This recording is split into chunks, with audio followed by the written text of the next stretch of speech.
Traders को आशा थी कि बैन हटेगा, लेकिन नहीं हटा। तो ट्रेडर्स के लिए कितना बड़ा झटका है?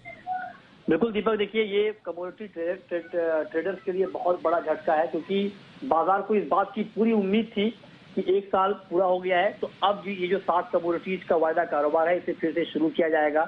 और इस बात की पूरी उम्मीद इसलिए थी कि जो तमाम बड़े एसोसिएशन है कमोडिटी मार्केट के, सब एक सुर में ये बात कह रहे थे कि हाँ, अब वक्त आ गया है कि इन कमोडिटीज पर बैन हटाया जाए, क्योंकि जिस पर्पस से बैन लगाया गया था वो पर्पस ऑलमोस्ट सॉल्व हुआ है। ये दलील इंडस्ट्री की तरफ से दी जा रही थी। हो सकता है कि इसमें कुछ और दूसरा पक्ष भी हो, लेकिन इंडस्ट्री को ये उम्मीद थी कि महंगाई कम हो गई है, तेल के दाम कम हो गए हैं, कई कमोडिटीज के दाम एमएसपी से भी नीचे आ गए हैं, लिहाजा अब वायदा कारोबार शुरू हो जाएगा।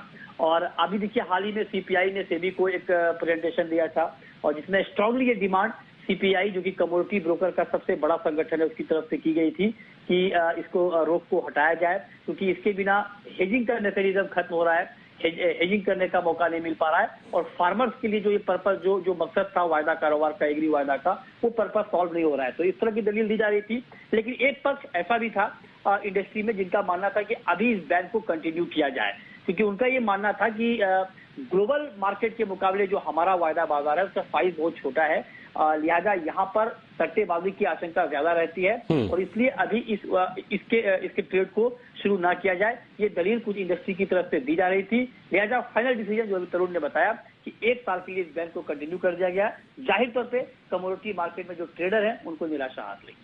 बिल्कुल, ट्रेडर्स को निराशा हाथ लगी है। लेकिन एक और सवाल बनता है मृत्युंजय कि गेहूं, सरसों और धान बड़ी कमोडिटीज हैं, जिनके शामिल होने से कमोडिटी मार्केट का साइज काफी बड़ा हो सकता है। लेकिन महंगाई की वजह से इन अहम कमोडिटीज पर बैन को किस तरह से देखा जाए? और देखिए, इसमें जो बहुत सारी कमोडिटीज हैं, चाहे वो ऑयल कॉम्प्लेक्स की बात कर रहे हैं आप, सोया तेल, क्रूड पाम तेल, सोयाबीन, सरसों, और निश्चित तौर पर ये कमोडिटीज महंगाई से जुड़ी हुई हैं।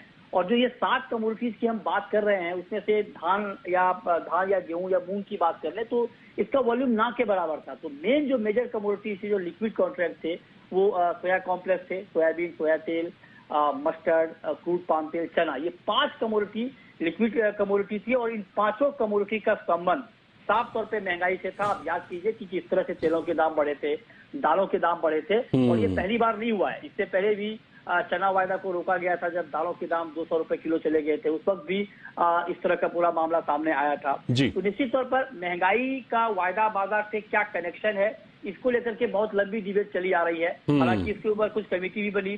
कमेटी ने अपनी रिपोर्ट में ये कहा कि वायदा की वजह से महंगाई नहीं बढ़ती है, डिमांड सप्लाई के आधार पर बढ़ती है, लेकिन इसको लेकर डिबेट अभी खत्म हुआ नहीं है। अलग अलग दलील दी जाती है। कुछ लोग कहते हैं कि वायदा में दाम बढ़ते हैं, इसका सीधा असर मार्केट पे पड़ता है और रिटेल तक में दाम बढ़ जाते हैं।